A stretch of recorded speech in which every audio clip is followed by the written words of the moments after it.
Pemirsa, retaknya jembatan Tukat Penatih di Jalan Gatot Subroto Timur Denpasar harus segera mendapat penanganan serius dan cepat. Menurut pakar tata ruang Profesor Rumawan Salain, jika penanganan lambat dampaknya akan menimbulkan kemacetan di sejumlah jalur lalu lintas di Kota Denpasar.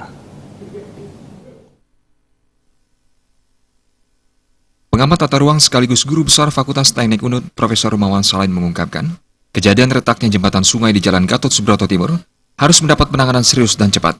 Karena lama pengerjaannya akan berdampak pada kemacetan di sejumlah jalur lalu lintas di Denpasar.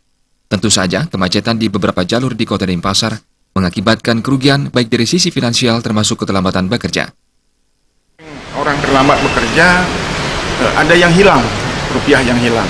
Kemudian di jalan sendiri karena mobilnya juga pelan, pendek juga mengambil minyak yang banyak, membawa akibat pemanasan pada keliling karena banyaknya mobil yang macet.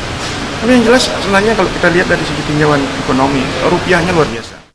Profesor Rumawan Salain mencontohkan perjalanannya dari Batu Bulan menuju pusat kota ditembus 1 jam lebih akibat kemacetan yang dilalui dari sejumlah jalur. Saya aja hari ini, mohon maaf sebagai contoh, berangkat dari rumah Batu Bulan menuju ke Siulan, saya coba cari jalan. Siulan macet karena truk besar tidak dilarang lewat. Ya, truk besar ini tidak bisa cepat, jadi dia membuat orang antrian. Yang kedua, saya mengambil jalan, balik lagi kembali mengambil jalan ke simpang perempatan Gatsu. Saya tidak ke kanan yang ke jembatan, tapi lurus menuju ke Kesiman. Macet di rumah sakit Darmayan.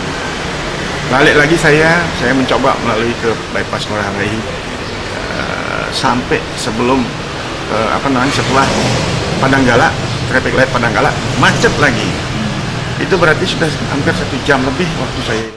Selain berharap perbaikan jembatan bisa dilakukan dengan cepat, ia berharap dinas terkait mengerahkan kemampuannya memberikan alternatif jalan sehingga tidak terjadi penumpukan kemacetan di Denpasar. Pera Widya dan Adi Setiawan, Bali TV.